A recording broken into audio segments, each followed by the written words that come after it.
To today's session of our Monday series. I'm Rabbi Julia Andelman, Director of Community Engagement at JTS. So pleased to have you with us today. As you know, our fall series is 6 Days Shall You Labor, Perspectives on Work in Jewish Text and Tradition. And we are exploring the idea of work and leisure in contrast to work, what kinds of work we do, how we think about work, that whole theme from a variety of perspectives in Jewish text and tradition and thought.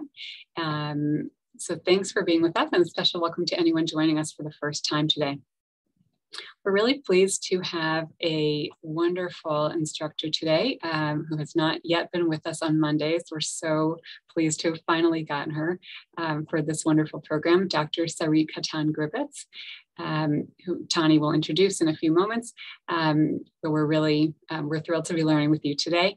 Her session is called Even God Makes Time for Leisure, Rabbinic Narratives about God's Work, Play, and Rest Schedule. So I'm intrigued. I hope you are too. If you are feeling inspired by this opportunity to learn with JTS's outstanding scholars, we invite you to partner with us by sponsoring a learning session. We have 3 sponsorship levels: Chacham for $540, Sadiq for $1,000, Navi for $1,800. And you can learn more about all that by emailing learninglives@jtsa.edu. Now I'll turn things over to Tani to give us a bit more instruction. Thank you, Rabbi Andelman. So just to go over the Q&A for today's session, Dr. Kattan Gribetz will pause for questions periodically throughout the class, and we will also have a Q&A period at the end. You can use your chat feature to submit your questions to Rabbi Julia Andelman. During the Q&A period, Rabbi Andelman will select a few of the questions to present to Dr. Kattan Gribetz. For any technical or logistical questions, please initiate a private chat with either myself or Lynn Feynman. The sources for today's class were in the email that you received with the Zoom link for the session, and we will be screen sharing them as well. So pleased to introduce our faculty for today. Sarit Kattan Gribetz is a JTS Fellow and Associate Professor of Classical Judaism in the Theology Department at Fordham University. She was previously a postdoctoral fellow at JTS. Her first book, Time and Difference in Rabbinic Judaism, received the National Jewish Book Award in Scholarship. She is currently spending the year in Jerusalem researching her second book, A Feminist History of Jerusalem. I'm going to go ahead and turn it over to Sarit now.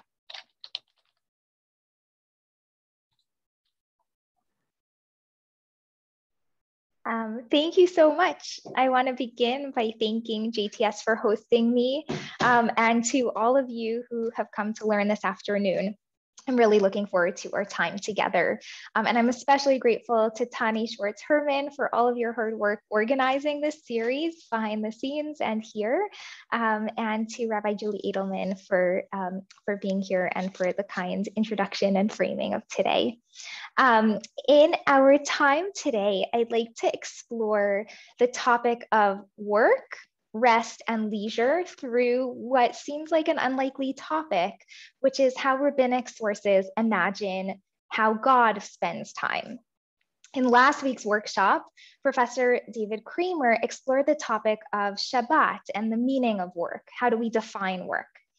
God's work and rest habits figure centrally into the Bible's conception of Shabbat, as well as its command that the people of Israel act similarly, right? Modeling their behavior on God's behavior. Instead, indeed, at the very beginning of the Bible, in the first 2 chapters of Genesis, we learn that God spends 6 days creating the world and then rests on the 7th day. And these verses tell a narrative about God's creation of the world and the divine rest that followed it. And we learn that God works really hard during the day, and then God also steps back and evaluates that work at the end of each day. And then after 6 very full days of work, God decides to take a day off to rest. So just as God decides to create the world and to finish the process of creation, so too God decides to make time. Like literally God creates time. It's part of the process of creation, and a full day of it to stop and rest. The creation story, as it's told in Breshit, in Genesis, doesn't command people to follow God by resting on the seventh day, right? If you read the story, there's no command at the end of the story to rest like God. That command is incorporated instead into both versions of the Ten Commandments and other sources in the Bible, which with various differences command the people of Israel to observe and remember the Sabbath day by resting from it, by abstaining from work, and so on. And the command in these sources is framed as a remembrance of God's rest as the conclusion of the creation, and also as the commemoration of the Exodus from Egypt, when the people are freed from slavery, and thus, at least it seems from the texts, they're given the freedom to decide how to spend their time, including how and when to rest, right? So it's interesting, actually, that the command for the people to rest on Shabbat is only possible after they're freed from Egypt and have control over their own time. And it's at that point when they're commanded to emulate God's rest on the seventh day. And then they're not only commanded to rest, but to make sure that everyone in their household, everyone whose time they control, is also able to stop working. So God's pattern of creative rest becomes the model in the biblical sources for human behavior. But if we pay attention to biblical sources about God's Shabbat rest, we might notice something surprising that we don't often consider. And that's that the verses don't suggest that God rests every seventh day. It doesn't say that God doesn't rest every seventh day. It's just that it doesn't tell us anything at all. It only tells us that God rests on the seventh day of the first week of creation. And that begs a really important question. What has God been doing since that first week of creation? Does God still work? Does God rest? Does God do something else? If so, what does God do? Or does God not do anything? And these are all completely valid questions, and they're questions that were asked by people in antiquity and answered by people in antiquity. So some biblical sources reflect implicitly on what God spends time doing. For example, communicating with prophets, issuing commands to the people, orchestrating world affairs, punishing people, providing manna to the people in the desert. Also, God feels jealous. God loves, God feels joy. Like, we get these hints in the biblical sources that God is still active, but there's a lot still that we don't know about how God spends the work week. And some biblical sources even reflect, though just metaphorically, on God's sleep, whether God needs to rest at all, and so on. But they don't really give us systematic answers about what God's work entails, how God rests, and how God organizes the work week. So in the next hour and a bit, what I want to explore together with you is a set of rabbinic sources that ask these very questions. And we'll read together a series of narratives, including Midrashim and Talmudim, like passages from the Talmudim, and other Jewish sources from antiquity, including Targumim and Piyutim, that offer answers to questions about what God has been doing since creation, that provide some sort of texture to God's work and rest habits, further beyond what the biblical sources teach us. And the answers that the texts provide will help us to understand how the ancient rabbis imagined God to work, to rest, to care for others, and to enjoy leisure time. But I think that by the end, I hope they'll also provide us with an opportunity to think about our own decisions about how we organize and use our daily time, how we use our work time, how we make decisions about our time, and the balance that we want to strike between work, rest, care, and leisure, and how we might use our time to cultivate a relationship to God. So many of us have busy daily schedules. So I know for myself, for example, that I feel pulled in a million directions. And I often wish that there were a few extra hours to each day. And I struggle to decide how to use my time. And I wonder also if I'm using it well. And so as we figure out how to organize and spend our time, I think it's helpful, or at least it's fun, to explore how, according to Jewish sources, God answers those questions. How does God organize the work week and moments for leisure? So the sources that we're going to look at today are divided into a few different subcategories. The first set that we're going to look at describes what God's work entailed on the sixth day of creation, right? So it gives us like a little peek when the Bible says that God creates, the sun, the moon, and the stars, or animals, or the waters, or people. Like, what did that look like? Like, how did God actually do that work? That's the first set of sources. The second is a set of sources that depict what God's work has consisted of since creation. And that source answers the question, which is like, what could possibly be taking up so much of God's time, and how hard could that work possibly be? And it really plays around with this question of what constitutes hard work for God and also for people. The third set of narratives that I want to look at give us God's work schedule. Like, what does God do every day?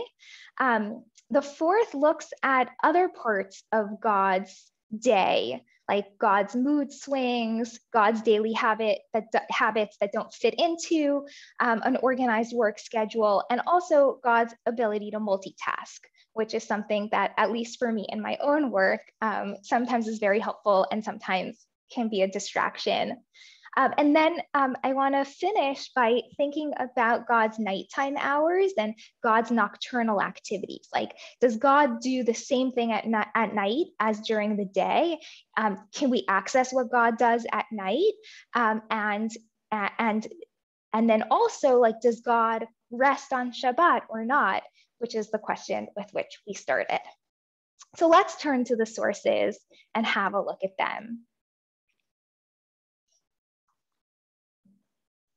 So the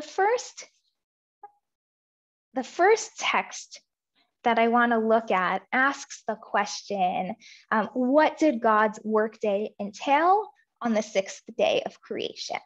And there's a rabbinic story that's told in a variety of Midrashim that attempts to answer this particular question. And according to the Midrash, which we'll read first in the version in Leviticus Rabbah, God's acts of creation have a timetable. They're ordered hour by hour. So if you imagine, it's like God's Google Calendar.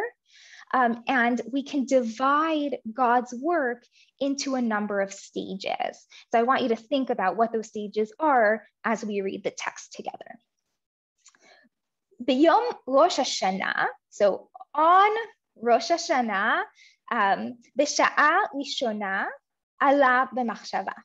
In the first hour of the first of Tishrei, which is Rosh Hashanah, the Jewish New Year, it occurred to God in the first hour, like really early in the morning as the sun rises, to create human beings. Bashniya nityaetz im malachei hasharet. In the second hour, God consults with the heavenly angels. So here we have first God thinking in God's thoughts, like this very Platonic idea of sort of the world of ideas before the world that's actually created in the material form. God thinks about, God doesn't rush to action. God thinks about creating people, and then God consults the heavenly advisors, which makes a lot of sense.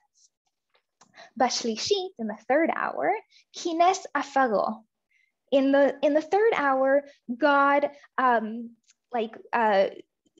needs or forms the dust. Balevi'it giblo. In the fourth, shapes it. B'chamishit rikmo. In the fifth, sort of turns it into like puts it together, forms it into a body. Bashishit asa'o golem, or rather, in the sixth, makes it into a form. Bashvi'it nafach bo neshama, puts a soul into the body. Bashminit hichniso lagan. In the 8th hour, God puts this being that was like gathered from the dust and kneaded and put together and made into a body and given a soul into the garden, meaning the Garden of Eden. Batshi'it nitztava. So here there's a change of subject. It goes from talking about what God does to then talking about what Adam does. So in this next hour, Adam is commanded, meaning not to eat from the tree. Basilit aval, but already within the next hour, Adam already has sinned. B'achadesre nidon, in the 11th hour, Adam is judged. B'shtemesre yatzad b'dimus, and by the 12th hour, already Adam is pardoned. So here we have these 3 stages. Like the first is God spends a few hours like making up God's mind about what the day should consist of. Like, what should I create today? What should I do today? How is my time best spent? Takes counsel, like thinks about it with others, and then sets out to do it. And then we have the second stage, which is the actual manual labor, right? It's gathering dust, it's sculpting, it's really creative work. It's also sort of building up, and then it's endowing with meaning and with a soul. And then in the third stage, God does like less material-based work and more other kinds of work, which is God acts as a lawmaker and a judge who creates the laws, enforces the laws, judges those who don't follow, and ultimately pardons. This Midrash itself is an interpretation of a biblical passage from the book of Vayikra, from the 23rd chapter, which is about Rosh Hashanah. So it tries to understand why it is that we celebrate Rosh Hashanah, and why Rosh Hashanah is associated with the idea of forgiveness, tshuva, and so on. And this is a really hopeful story. It's a story about, first of all, Rosh Hashanah commemorating this day of God's work, creating people. In this case, it's one person, it's Adam. There's a lot that this text leaves out. It doesn't tell us that God created animals. It doesn't tell us that God created Eve. It only talks about one part of God's creation. But what it does is it shows us that on the day of Rosh Hashanah, not only are people created, but also their sins are forgiven. And this story is embedded into a sermon, a homily for Rosh Hashanah. And so that was the message that was given through this description of God's work. Not all versions of this story contain the same set of hourly activities. So in the next source, which is from the Babylonian Talmud, and there's a very similar version in Pirkei de Rabbi Eliezer, which is a slightly later Midrash, we read of a slightly different schedule. So we learn that there are 12 hours of the day. In the first day, God forms or gathers the dust.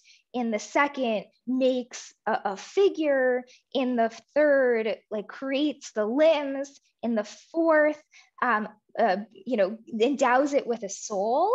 In the fifth, this creature stands on its legs. And I love the switch from God as subject to the person as subject, because as soon as the person has an neshama, the person starts acting. Amad al raglav.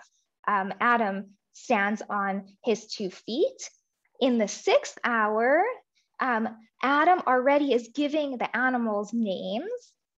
Bashvi'it, nizdavga lo chava. It's a beautiful word. Is Chava became Adam's partner, and here it's really zug. It's a really beautiful way to describe their relationship as like a partner for Adam. In the 8th hour, they go to bed and they come out, instead of 2 people, 4 people, right? So it's like a really productive first day of life. In the 9th hour, they are commanded not to eat from the tree. And then they sin, they are judged. And in the last hour, they're exiled from the Garden of Eden. So whereas the first story that we heard ends on this hopeful note of pardoning and forgiveness, this one's really different. It's like a dark version of the story, which is that it explains why Adam and Eve no longer live in the garden, and that's that they didn't listen to their creator. But what I love about this story for our purposes is that you see the different emphases. In one story, God's a really thoughtful worker. In the second, God is a little bit more impulsive. God doesn't start right away. God starts right away. And then when the creation doesn't act in the way that God hopes, God, fires them, sends them to a different department. So that gives us a little peek into the work of creation. And it also gives us a little bit of an understanding about why God needed to rest, because we never see, as far as I could find, a source that describes God's Shabbat hours. In a way, even sources that talk about whether God rests on Shabbat or not, we never get a sense that Shabbat is like a packed day where God is booked from, every hour on God's schedule is booked. But this begs the question, what has God been doing since? And to answer that question, I want to look at a source also from Leviticus Rabbah, which is the 3rd source on the handout. And that is a story that you might have encountered in a different context, which features 2 very different figures. On the one hand, we have Matrona, who is a Roman elite woman, and there's a lot of scholarship on who is Matrona. Was she a Jewish woman? Was she a Roman non-Jewish woman? And so it's a figure who comes with a lot of associations. And Rabbi Yossi ben Chalufta.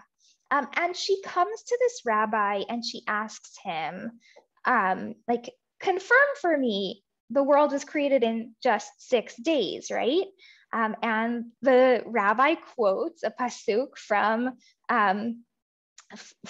Shmot to say, yes, God created the world in 6 days. And so Matrona asks this rabbi, if the world was created in 6 days and we have 365 days in a year, what has God been doing since those first 6 days? And the rabbi answers her this fascinating answer. The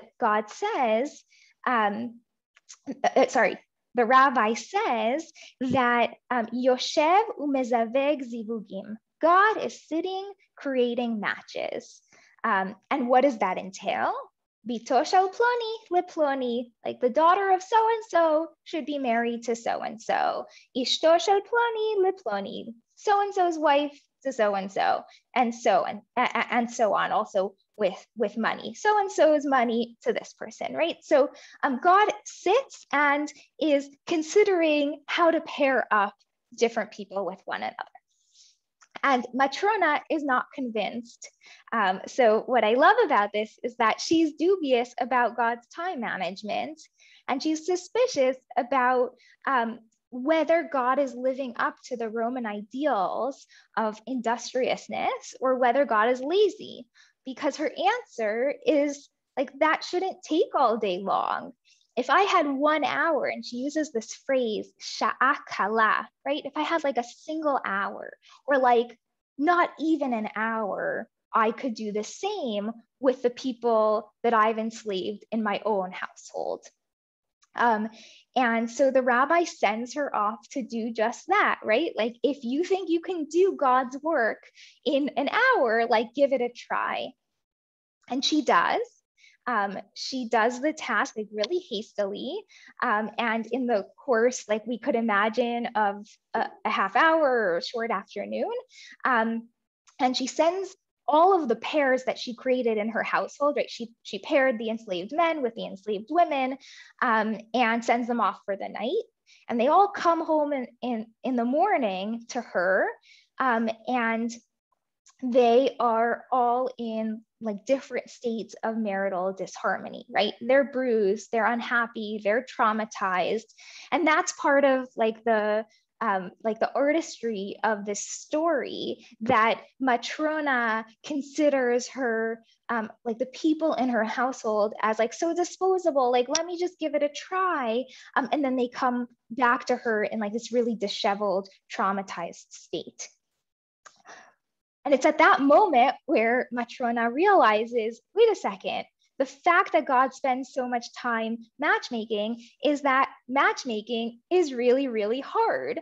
And I think that like we know that, right? Matching people, whether it's for marriage, for friendship, for business partnerships, for jobs, like that's a really hard job. And that's why it takes God so long, because God tries to do a good job doing it. And so the narrative, it functions exegetically, I think, because if we go back to the story of creation in the second chapter of Genesis, we read that God declares that it's not good for Adam to be alone. I'm going to make Adam a partner, right? So the idea that God spends all day, or a portion of the day at least, making matches is related to what God's work in creation was, right? God creates animals, each with a pair, and God ends up creating humans also to be matched with one another. And so in a way, what this text is arguing is that God is continuing the work of creation. And what's the work of creation? It's like creating order out of creation.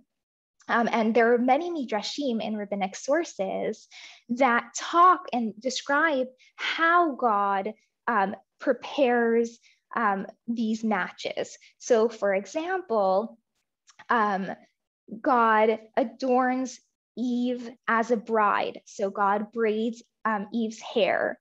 And then God prepares the wedding for Adam and Eve. So if we think about God's jobs, like God's not only a sculptor, an artist, a consultant, a judge, and so on, like God's also a matchmaker, God's also a hairstylist, God's also a wedding coordinator, right? That God actually, like all of these different kinds of jobs are divine work. I think that that's part of what the Midrash is communicating. And then they also emphasize this story in particular, that God matches couples and helps them wed, and that itself is divine work. And it's hard work too, right? Every hour of every day, God spends doing this. I'm going to pause here and ask if there are any questions about what we've covered so far. We have some really great questions that have come in.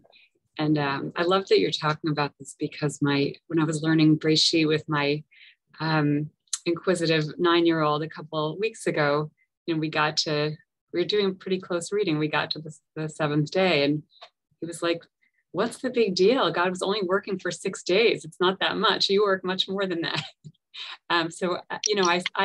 I didn't take the question seriously, and you're pointing out there's a big gap here that we need to fill in. So he was onto something.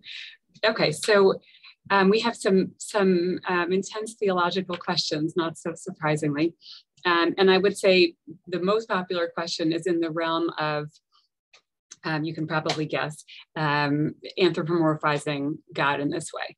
So, and people are raising various concerns about that. Maimonides' opposition to speaking about God in that way.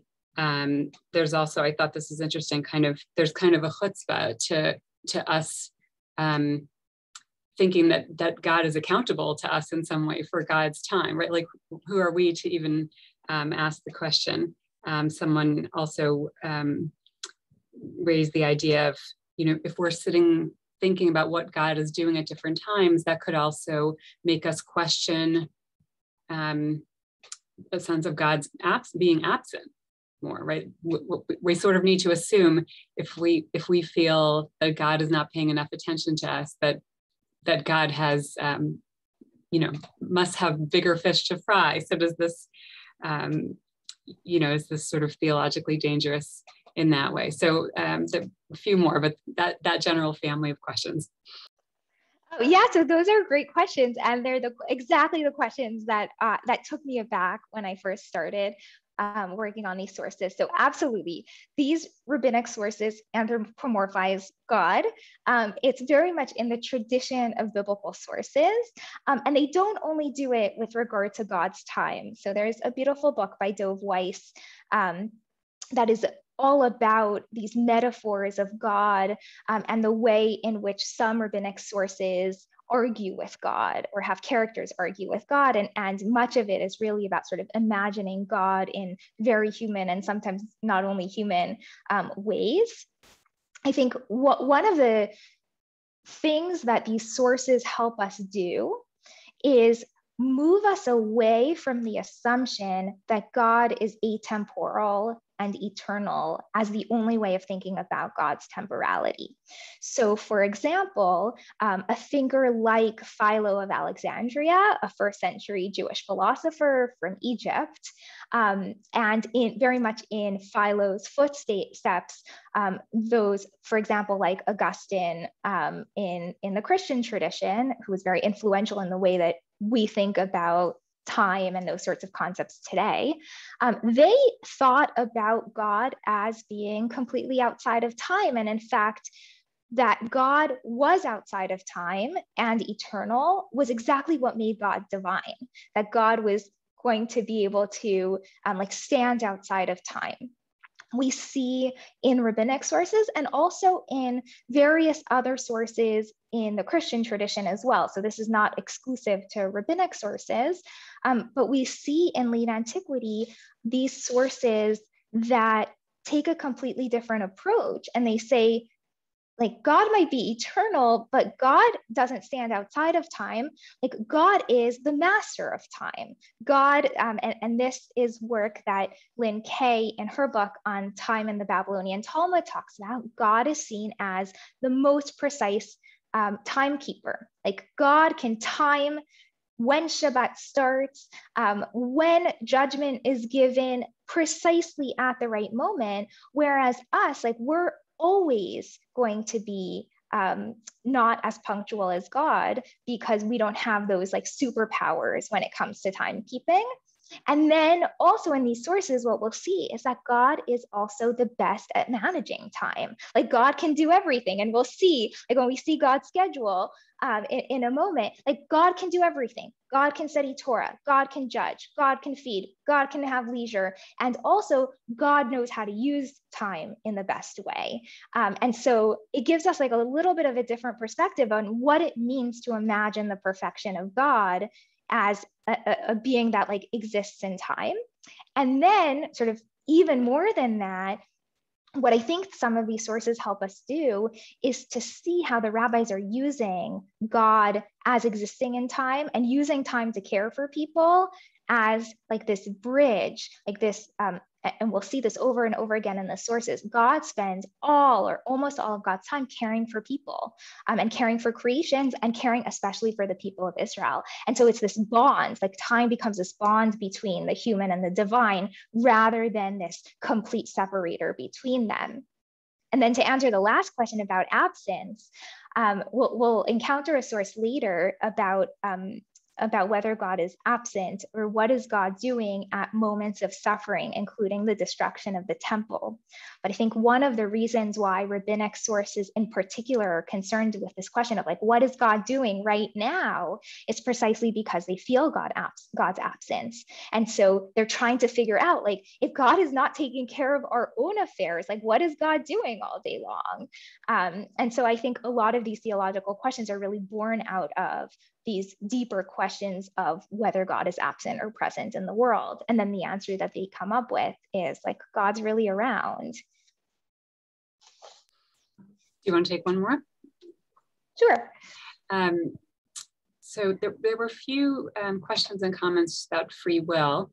And it really made me notice in the first source, which I've taught, but I never noticed, I never framed it before in terms of what is God up to. I was thinking about it, what's happening on the first day of humankind. But from the first hour through the 8th hour, God is acting, right? And then all of a sudden in the 9th hour, we switch to what the human being is doing. And the second source is more focused around the human being, but it really, it doesn't say this, but it sort of foregrounds the idea that, in that 9th hour, maybe God creates free will. Or you could sort of look at it that way. But anyway, there's free will is right up front and center in terms of how God is choosing to spend time on this first day of human existence. So free will actually comes up in the 2nd hour of creation in the first source. It's under the surface, so you wouldn't notice it if you just read the text, but you would notice it if you were familiar with all of the other traditions related to God consulting the angels. For those who are interested in reading a lot more about angels in rabbinic sources, Mika Ohuvia just published a new book on Jews in angels in Jewish antiquity, and she discusses these sources, and lots of others do as well, which is that there are a series of midrashim in which God is like unsure whether the creation of humans should happen at all. Like, God is having second thoughts and consults the angels, like, should I create them? And the angels give God so many reasons not to create humans. Like, they're not going to listen to you, they're going to cause trouble, they're going to displace us. Like, there's real jealousy between the human realm and what eventually becomes the human realm. And God listens to everything and creates humans as well. And the Midrashim really use that story to emphasize how much God wanted to create humans and how much God loves humans. But if you take it from the perspective of free will, what we realize is like, God is like contending with these heavenly opinions that are contradictory, and God has to decide on God's self. And then there's the question of actually the way that we spend our time is up to us. We don't control how much time we have. So only God controls that. And that's sort of an underlying assumption of a lot of these sources. Like God controls when we're born and when we die, and we don't have any control over that. But the sources assume, and that's, I think, because their audience, like the people they imagine to be talking to, are free people, not enslaved people, and primarily at that point, like a male audience. They're really imagining people who have more or less control of their time. And as we'll see in later sources in a few minutes, God even holds people accountable. Like, God's going to ask, what did you do with every hour of each day when you die? And like, you better have a good answer for that. And so in a way, it sort of puts the onus on people, like, just like God decides what to do as a free agent, you should too. And like, to the extent that we can or can't is, I think, also a function of like whether we are given control over our time. But these questions of free will, I think, are really central. Just reminded me of the pasuk that we say in Yizkor, where they teach us to number our days, right? You can read it the way you just said it. Teach us to really think wisely about how we're using our time. So why don't we we'll pause on questions there, and you can continue with your teaching. So we left off with this story about God spending all day long making matches. And the next set of sources that I want to look at, we're going to look at God's schedule in a little bit more detail. So not God's schedule during the sixth day of creation, but God's schedule since creation. And what we'll see is that matchmaking plays a role in God's day, but isn't the only thing that God does. So the question is, what else does God do, and how does God organize time? So the first source that I have here is a Palestinian Aramaic Targum of a biblical passage. And that passage is also on the handout. It's from Deuteronomy 32. And so this is a pretty early Targum. It's not the same Targum as Onkelos, which is from a different region. And it comments on a pasuk that talks about Moses ascending Mount Sinai for 40 days and 40 nights. So it never occurred to me until I read this source, but it's a completely good question. And maybe even your 9-year-old will ask you this when you read this part of the Torah, which is like, what was God doing on those 40 days and 40 nights? And like, if Moshe was with God and Moshe observed God each day, surely Moshe would have, by the end of the 40 days and 40 nights, like known God's schedule. And so this Targum really like puts that into it, because it says, Moshe says, like, when I went to Mount Sinai, I saw how God divides each day into 4 different sections, right? So here we don't have an hour by hour schedule. What we have is quarter by quarter schedules, which was like a very common way of dividing up the day in antiquity. Not that they didn't have hours, they did have hours at this point, and sundials and other forms of technology, but it was often not precise, and also not many people had those kinds of like really fancy technologies to use, or the know-how to use them. And so people divided their time into quarters, which is really much easier to be able to see with the passage of the sun. So we hear that in the first 3 hours of the day, God is occupied, osek, which is a really nice word in thinking about what work is and the verbs associated with work. God like works with the Torah. God is occupied with the Torah.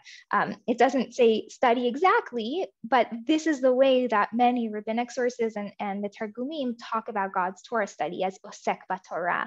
God is dealing with the Torah. So after God spends 3 hours studying, God then judges humanity, which makes a lot of sense given what we read about the sixth day of creation and judging humans. Then God gives sustenance to all of the world.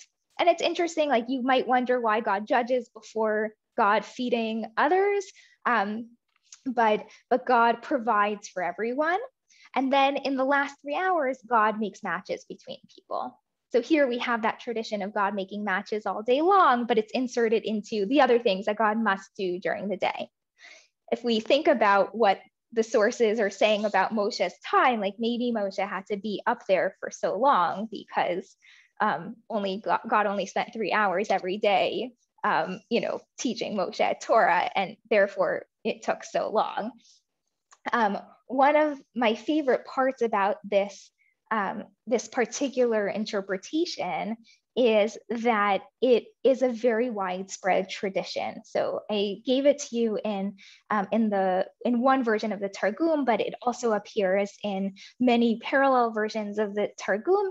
And if you turn to page 3 of the handout, it also appears as sort of the central plot in a poem that's also written in Aramaic. And this poem features this divine schedule. It describes the hours God spent studying Torah, judging the world, and giving sustenance to everyone really briefly at the beginning. And then the remainder of the poem is about the time that God takes to pair couples up in marriage. And like we don't know for certain how this poem was used, but it's reasonable to assume, and scholars who worked on this poem, including Yahalom and Sokolov and Lieber, who are on the handout, assume that this is a poem that was probably recited at some sort of celebration associated with weddings, either in anticipation of a wedding or in celebration of a recent wedding.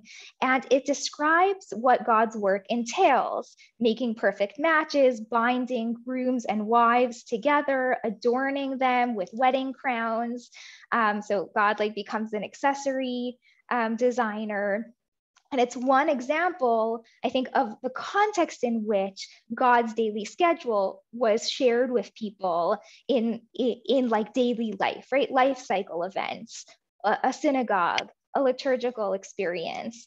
And the message of the poem is God literally, you couple who are celebrating your wedding, you're a match made in heaven, right? This is the earliest match made in heaven. And therefore you should use your time well, and you should have children, and you should follow in God's ways. And it sort of gives the charge to the couple to use their relationship in ways that will make God's effort worthwhile. That's the purpose of the poem. A modified version of God's daily schedule appears also in the Babylonian Talmud. And so even though it's pretty similar to the schedules that we just looked at, I want to have a look at it anyways, because there are a few fascinating twists to the story. And that brings us for the first time to the question of whether God also spends daily leisure in addition to Shabbat rest, what that entails, and what are the conditions that make God able to have a play date, laugh, relax. So let's have a look. In this source, which is source number 6 on the handout, first of all, the source is embedded into a much longer homiletic section of the Bavli, which is about the eschatological days when the nations of the world and Israel all come to God and so on. And so it already has it's thinking about creation, eschatology, the beginning of the world, the end of the world. Those are themes that are embedded in addition to the themes of idolatry and the difference between Israel and the other nations, which is the topic of the tractate. And embedded into this, we learn about God's schedule, and it resembles the schedules that we've seen so far, which is that it starts with Torah study, which in a way is actually interesting when we think about it in relation to the 6th day of creation, because in the first story in Leviticus Rabbah, God thinks before acting, and here God studies before doing, which I think is an interesting connection. And then God judges the world. And here we have a little bit of a difference or an addition. So in the second line, Shenit, in the second part of the day, Yoshev v'dan et kol ha'olam kulo. God sits and judges the whole world. Kivan shero'eh shetechayev olam kula omed mikiseh hadin ve'yoshev al kiseh rachamim. God realizes that the world will need to be destroyed if God only judges according to the justice, and so therefore God needs to move to the seat of mercy and allow the world to continue to exist. And we just read Parashat Noah, and so as I was reading the Parashat this week, it occurred to me that this might very well be a reference not only to the 1st day of creation, the 6th day of creation, when Adam and Chava sin, but also to God's destruction of the world in the time of Noah, and then the promise not to destroy the world anymore. And what we realize is God's promise not to destroy the world is actually a daily decision, right? So between the 3rd hour and the 6th hour, every day, God looks at the world and says, this place ought to be destroyed. and then is reminded of the covenant and says, like, I have no choice. Like I made a commitment. And so then God turns to mercy and lets the world survive. And in order for the world to survive, God then has to give mazon, zan et kol haolam. God gives sustenance to the whole world. And then in the fourth set of hours, so in like the late afternoon, as we approach sunset, what is God doing? Yoshev u'mesachek im Leviathan. God sits and mesachek,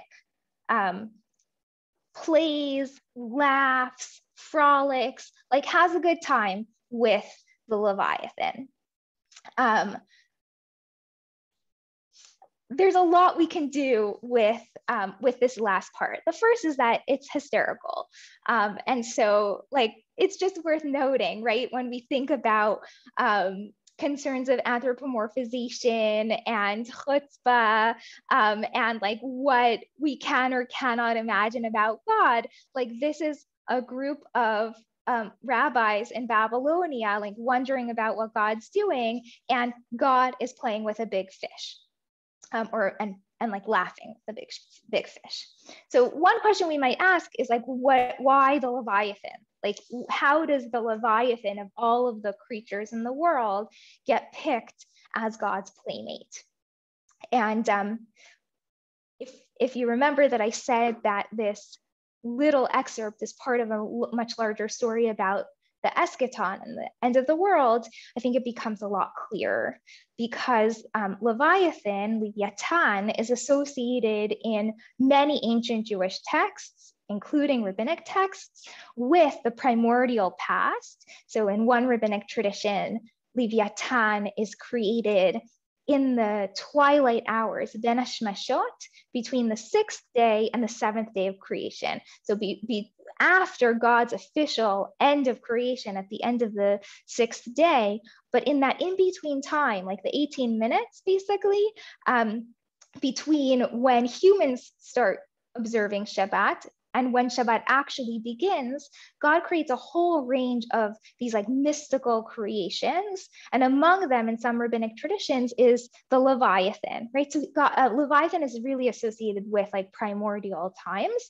And Leviathan is also a character that appears in Near Eastern mythology, and like these monstrous sea creatures and like the battles of the seas were local and like regional myths that persisted through the rabbinic period, and they have that in mind. And then the Leviathan is also associated with the eschatological future, because in other rabbinic sources, Leviathan, whom God has killed, and I'll explain why one of the Leviathans is killed, and served as a main course for the eschatological banquet at the end of time.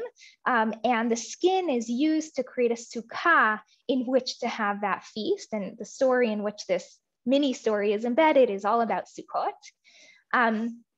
And why doesn't Leviathan have a pair? Like, why is Leviathan playing with God? Like, doesn't Leviathan have a pair, given that everyone was created with their equal? And there's another rabbinic tradition that explains that when God created the two Leviathans, the female Leviathan and the male Leviathan, there was a problem, because they were going to have babies. And if there were going to be too many Leviathans, they would present a real threat to God's sovereignty, right? So we have these like ancient Near Eastern myths really still like embedding themselves into rabbinic traditions. And so what does God do? Well, so God kills the female Leviathan, pickles her and puts her in a jar. It sounds really terrible, but it's herring, right? So like, it's like the kiddush. God prepares kiddush. God is a caterer. And also then God, in some traditions, castrates the remaining Leviathan. And so Leviathan is the only other creature in all of creation who's lonely. And so you can imagine, like, God doesn't have any sort of partner. In some rabbinic sources, there's Metatron, who's like this complicated angelic figure. God has the angels in heaven, but God is like really lonely. And in this particular tradition, God hangs out with the Leviathan. And what does God do? Like, God has a good time. The rabbinic source like objects to this and says, wait a second, God cannot possibly be playing with the Leviathan. And it's not for any of the reasons that you might imagine that this is irreverent. In fact, they assume that after creation, God really did hang out with the Leviathan, but there's a tradition that God doesn't laugh and play and enjoy time since the destruction of the temple. And so what has God been doing since the destruction of the temple? And so a different answer is given, right? So it's not only that God has a schedule during the week of creation and then a schedule that carries God through the rest of time. It's also that there's this like catastrophic event that really shakes up God's schedule, where God has to actually adjust emotionally to a new reality. And we see that here. And the answer is that God sits and instructs school children, right? So God goes from playing with a playmate to being literally a day school teacher, right? During the day, sitting and teaching children in the heavens. So that's God's daily schedule. There's one more source though, which is a source that explicitly connects God's daily schedule to the way that people spend their time. And I alluded to this when I was answering a question.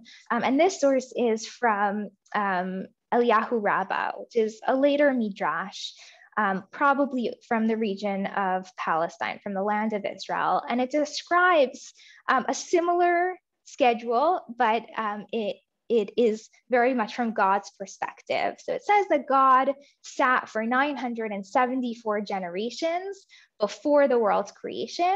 And in that time, studied Torah for long periods of time. And there is this tradition in rabbinic sources that there are lots of worlds that were created before this world and so on, like that it's not just the 6 days of creation, but that there's this whole period of time before the creation of this world. But once the world is created, God has a schedule. And so God spends a third of the day studying. So instead of a quarter, we have a third now, a third meting out judgment, and a third doing charity, feeding and sustaining the world. And by now we're really familiar with this schedule. But then God says, I only spend 1 hour in schok, in laughter or leisure or like nonsense activities, things that are not meaningful or not useful, however you want to describe it. And this Midrash is actually embedded into a much longer discussion where it warns people not to engage in schok. Like, don't spend your time doing this category of thing called schok. And the Midrash gives all sorts of different definitions for what that might involve, whether it's sexual relations that are not approved, whether it's wasting time, and so on.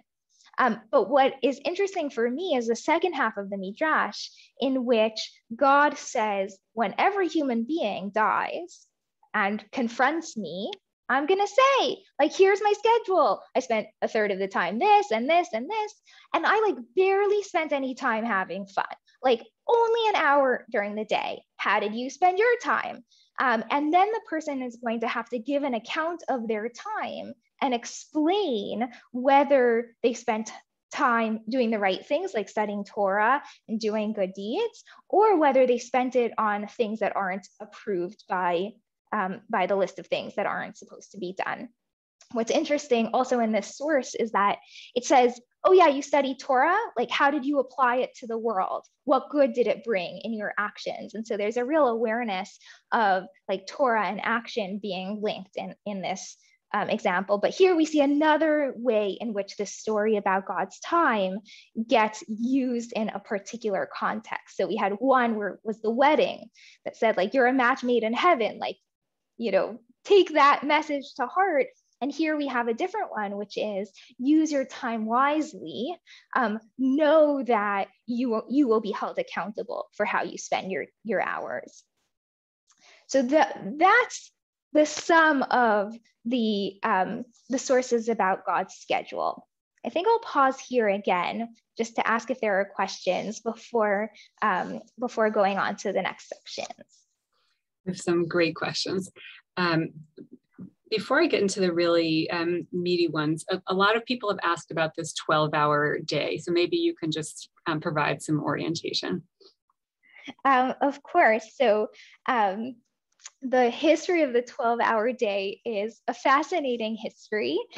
Very briefly, it is a division of the day that begins at sunrise and that ends at sunset. So when we talk about a 12-hour day, we're not talking about hours the way that we have hours, which are standard hours that all have 60 minutes, but rather that the daylight hours and the night hours are divided equally into 12 units. So in the winter, each hour is slightly shorter than in the summer. It should be noted that in places like New York or Boston or like Northern territories, that difference between the summer and the winter hours is much more pronounced than the hours closer to the equator. And so, you know, in the region where these sources were written, the distinction between hours was slightly less. The division of time into 12 hours, as far as historians of the ancient world can figure out, originated in ancient Egypt. And in particular, and this is work that Sarah Simons in Canada at McMaster University has written a lot about. The night was divided before the day was divided, and it was divided based on the stars in the heavens and their movement across the sky over the course of the night. And so we have, for example, coffin lids from ancient Egypt that have diagonal star clocks on them that really are one of our earliest sources for the division of hours in the night. But it might have been used for burial purposes and so on, like the rituals of burial. We do also then have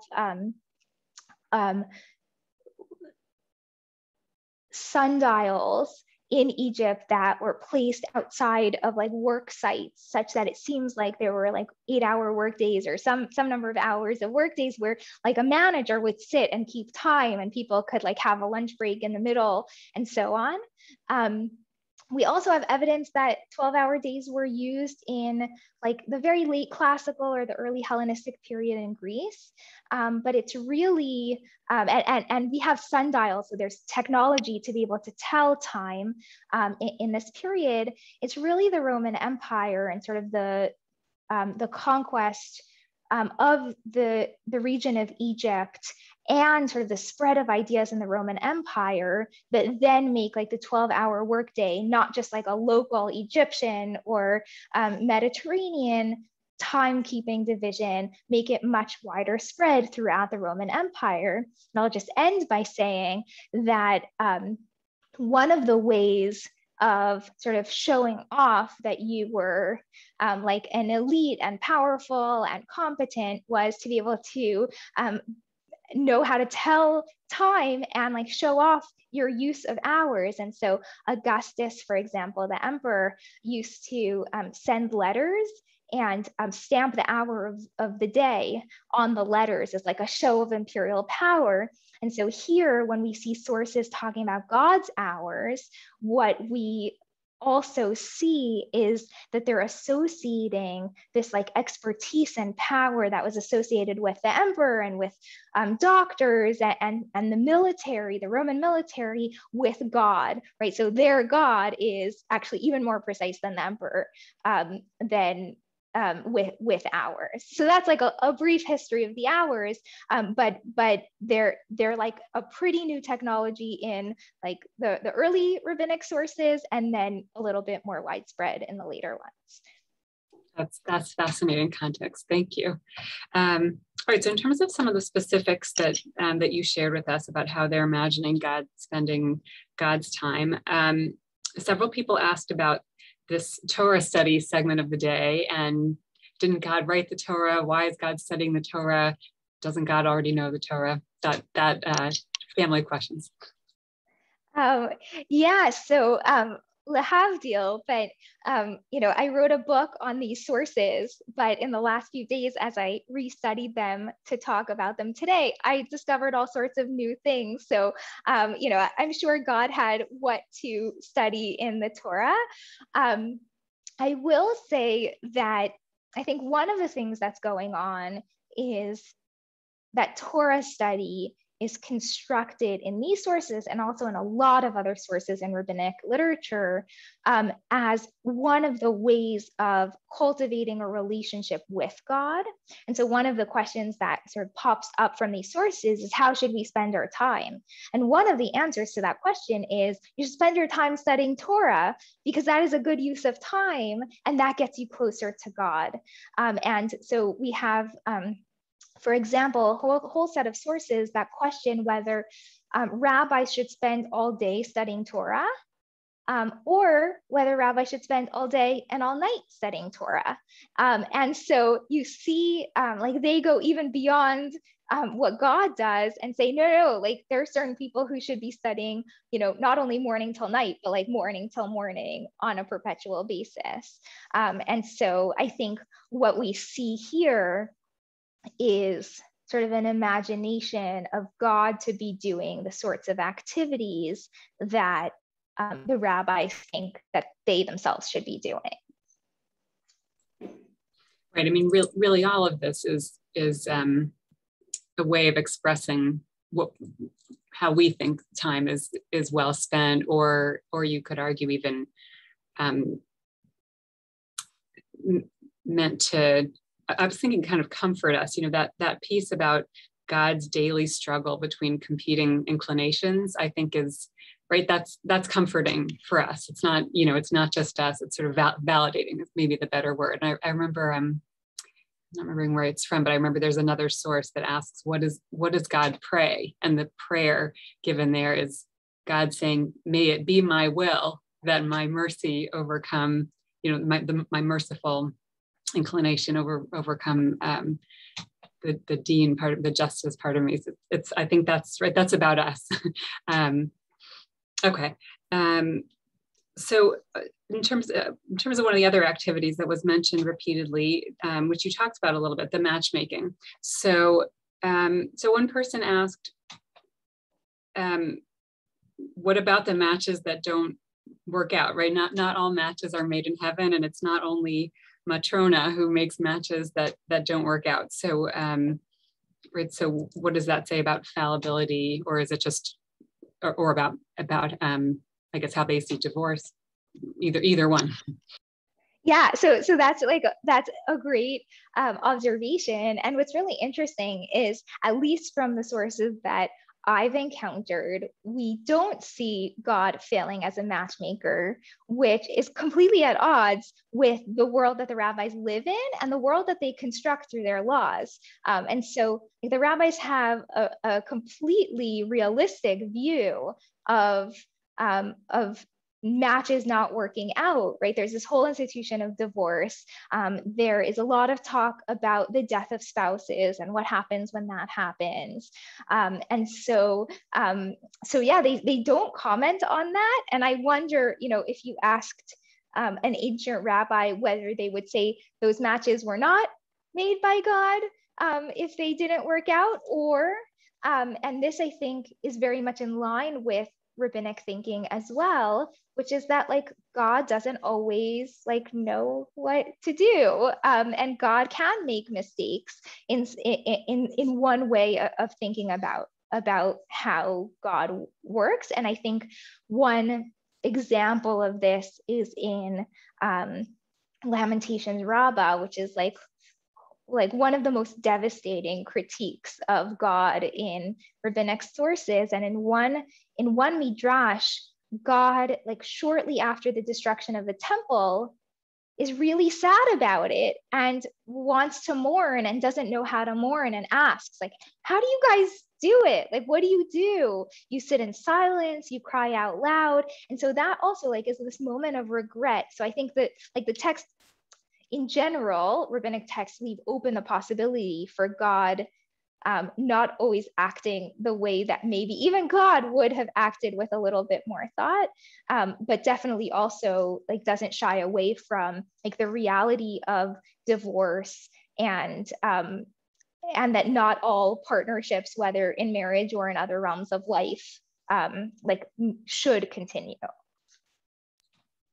we squeeze in one more? Sure. All right, I'm just going to read this verbatim because I thought it was so nicely articulated. This person writes, aren't we being very provincial in attributing 100% of God's time and effort to earth and to humans? Perhaps the rest of God's time related to the rest of the universe. Were these early sources aware of the vastness of creation? Yeah, so it's actually interesting when I shared some of these sources with my colleague Elizabeth Johnson, who's a Catholic theologian who's working a lot on environmental issues now. She pointed out to me that God does not only take care of humans in a lot of these texts. It says that God takes care of all of creations, right? It says from the cockroaches to the big animals, and that it actually in a way decenters humans from the story. So the first text we read centers Adam very much in the sixth day of creation. The Babylonian Talmud's version of God's day, for example, totally decenters humans. God studies Torah, which has a lot more than just humans related to it. God judges the world. God doesn't just judge humans, like God judges the world in general. God sustains the world. And then God plays with like this massive fish. It's actually not about humans at all. And so I think these texts, in a way, imagine a bunch of different realms. So on the one hand, it's the universe, which for them, I think is the created world. Like the stars were part of the heavenly realm for them. And then humans in general, right? So matchmaking is not something that is limited to the people of Israel. And then there's this like inner circle, which is that God also does certain things that are related to the people of Israel in general. And we'll get to this source where God puts tefillin on every day and praises Israel. And so God spends some portion of the day like expressing love to God's people, but the rest of the day, I think, really about the world, more beyond just the human. And that's, I think, an important point to note as we think about sort of how these sources are thinking about what God values. I'm noticing that you have so many more sources for us, and our time is quickly waning. So let's go back to you and the rest of your teaching. Great. So the next set of sources that I want to look at are more random comments about how God spends parts of the day. And that is because even though God seems to have a schedule, God seems to also have like flexibility in the workday. And the first source, which I'll summarize, is one that is about, to continue with the theme of irreverence, is about God's daily fit of anger. Like God also has a temper tantrum every single day. And the text, and this is a tradition that appears in several places in the Babylonian Talmud, really wonders, like God gets angry every day. Every single day, God is angry. When does God get angry, and what angers God? And the answers that they give are really interesting. That God is in a rage, but it happens for a split second, a rega. And then they actually like wonder, like, what is a rega? It's a tiny fraction of time. So for a split second, God is really angry. And God is really angry in the morning hours, right? So like in the period of time when God is studying Torah, God also has this like urge of anger. And in some of the sources, the urge of anger is explained as it's like exactly when other nations turn to other gods that are in the direction of the sun to worship them. Like God gets jealous. What's really interesting is that we have no idea when in the morning hours God gets angry.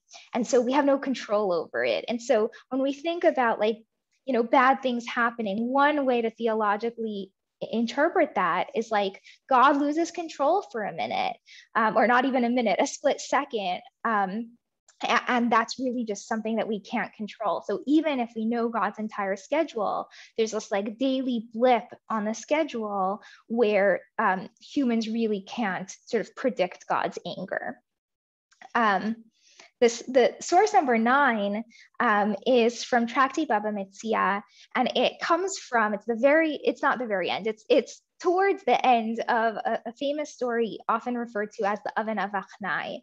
I won't retell the whole story, but like this outrageous scene happens in the house of study in which the majority opinion of rabbis wins the discussion, even though God disagrees with a halakha that is being decided. And the rabbis decide, like, it's too bad if God doesn't agree with us. Like, it's our Torah, we get to decide. It's not God's Torah anymore. And in this story, the question is, what is God doing at that time? And here, Rabbi Natan sees Eliyahu and asks him, like, what was God doing at that time? And the answer was that God was like having a good time, and the time marker that's used is sha'ah. So either at this time or at this hour, what was God doing? And like God was smiling or laughing and said, you know, my children have defeated me. So we have this sense both that like at any time of day, regardless of what God is doing on the schedule, God is also able to respond instantaneously to what's happening on earth, right? So this spontaneity, and then also just this like laughter or sarcasm, I think might be a more apt word to use here. The next source, number 10, is one that I've already alluded to, which is that God also spends time mourning the destruction of the temple. So in this source, which is a story that's told in a conversation about when the nighttime Shema should be recited and when the morning Shema should be recited, it describes how God marks the passage of each nighttime watch, each segment of the night, with cries. There's a whole long story about how this source came to say what it did, but in its form in the Bavli, what it tells us is that God spends each night crying out in mourning for the destruction of the temple. And here the verb that's used is sha'ag, and it's like a lion, or it's like this animalistic cry, right? So God is also like, God doesn't only feel anger and laughter, God also feels like real deep mourning, and mourning that keeps God up at night. And that's like, you know, God has insomnia, and that's because of what's happening in the world. And then we have a source that God puts tefillin on, which I mentioned, you know, every morning God fulfills this command to put tefillin on, and it's a really reciprocal relationship between the people of Israel's prayers praising God and God's prayers praising them in response. And then the last source in this section is Midrash Tehillim, with a parallel in Shmot Rabbah, which talks about God as a multitasker and God being able to switch gears right away. And so it's, you know, it says like, wait a second, like God destroys the Egyptians, and then God splits the sea, and then God gives the Torah, and it all happens so quickly. And so we get this sense that like it, first of all, adds a little bit to the jobs that God has, right? God wages war, and God creates miracles, and God is a lawgiver, like all of those tasks. But it also sort of emphasizes, not precisely at the same time in this case, but in really close succession, God is able to do all of these things. The last two sources on the handout are about God's nightlife. So we know that God spends at least some portion of the night mourning, according to one source in the Babylonian Talmud. But if we go back to the source that we read about God's daily schedule in the Babylonian Talmud in Tractate Avodah Zarah, where God is playing with Leviathan, the follow-up question to God's daily schedule is, well, if that's what God does during the day, like what does he do? What does God do at night? And the answer is a lot more of a shrug of a shoulder than it is a precise schedule, which itself is interesting. Like the tone is very different, whereas the daytime, the rabbis are pretty certain they know what God does.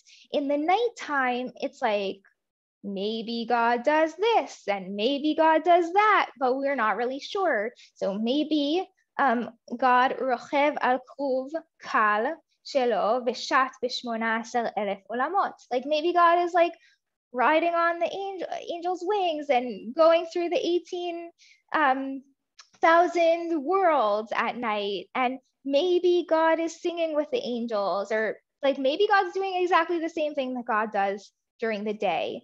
But the mystery of the passage, or the tentativeness of the passage, I think itself is a really important dimension. This daily and nightly schedule in the Bavli is followed up with examples of why it's really important to use all of your time studying Torah to get closer to God. So we get that pairing again of God's schedule being somehow reciprocated by humans. And the last source is about, it's from Hechalot Rabbati, which is one of the Hechalot texts, a mystical text from this period. And in that text, God has a pretty clear distinction between the night and the day, which is the night is reserved for the angels and the day is reserved for people. Even though the angels would rather actually have God's attention during the day, God says, like, I'm going to deal with you at night so that I can deal with the people during the day, and not only the people, but all of creation. And so here too, we see like God navigating different relationships during the day and night, depending on what God seems to value. And of course, these are sources written by people, so also what those people value. In the next couple minutes, I want to give us a little bit to think about, and then end by taking a few more questions. So the big question is, what conclusions can we draw about divine and human work from the sources that we've examined? The passages that we looked at today are among my favorite sources because, as so many of you noted, they're playful and they're weird and they're quirky and they're irreverent. And they also seem like they address a really niche topic. Right? Like, what is God doing every hour of every day? But I think beneath that whimsical surface, there are surprisingly insightful theological questions that relate to how the world operates, God's work and God's place in the world, questions of theodicy, and also about how the human and divine worlds interact with one another. And so I hope that they can serve as powerful resources to think about work and care and rest and leisure, which are all things that God seems to do in these sources, and serve as an opportunity to think about how we use our time for work and care and rest and leisure with divine values in mind. And as we've seen, these narratives were really widespread and popular.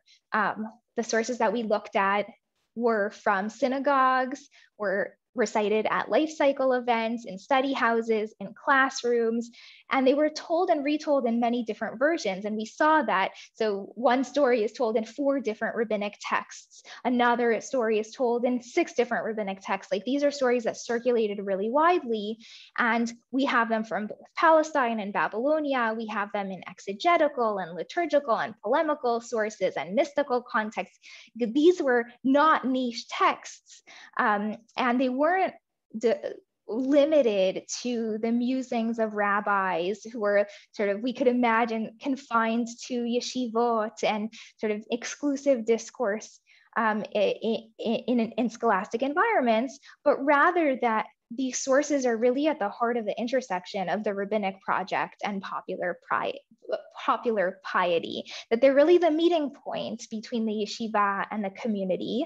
And that's because people care about God and about how God's work affects their lives and how they use their time to foster a relationship with God and act in ways that align with God's Torah. So what do we learn about God's work habits from the text that we read today? So first of all, God works hard, but takes rest seriously. Second is that God creates thoughtfully, right? God first thinks about the work that needs to be done, consults with others, gathers materials, sculpts them, taking a step-by-step approach so that none of the parts of the process are missing. And then God also evaluates that work and deals with the consequences of the product not being necessarily as God intended it to be, and balances judgment and forgiveness. The third is that God cares deeply about interpersonal relationships and spends a lot of time cultivating them so that they can be functional and loving and empowering. And God never takes for granted how hard that work can be. And I think that's an important aspect, right? That every relationship needs work. And some don't work out, but even those that do, God is under no illusion that it's easy. Fourth is that God spends a significant amount of each day caring for others, feeding others, sustaining others. The word tzedakah is used. So charity and generosity and kindness are a really central part of God's day. Fifth, I think, is that God also accomplishes tasks that seem to be less pleasant, like judging unworthy creatures, and then makes sure to act and work mercifully. The next is that God carves out time for daily leisure, which isn't the same thing as rest, right? So we have the verb tzachak, and that's very different from the verbs associated with Shabbat, whether they're vayishbot or vayanach or vayinafesh, rather that there's divine rest on Shabbat and human rest, but there's also leisure and pleasure and even laughter. God keeps a tight schedule and is also a multitasker. And nevertheless, God leaves enough time to react and act spontaneously when things come up and to engage emotionally with the world, whether that means in anger, laughter, sarcasm, sadness, or grief. And finally, God pursues relationships not only with the human and animal world, but also with those in heaven, often at night. And there are aspects of God's day that remain mysterious, such that God might do what God might do during those hours between sunset and sunrise are anyone's guess. So as we saw, some of the sources argue explicitly that people should model their time habits and their work habits on God's model. Others seem to imply that, but don't say so explicitly.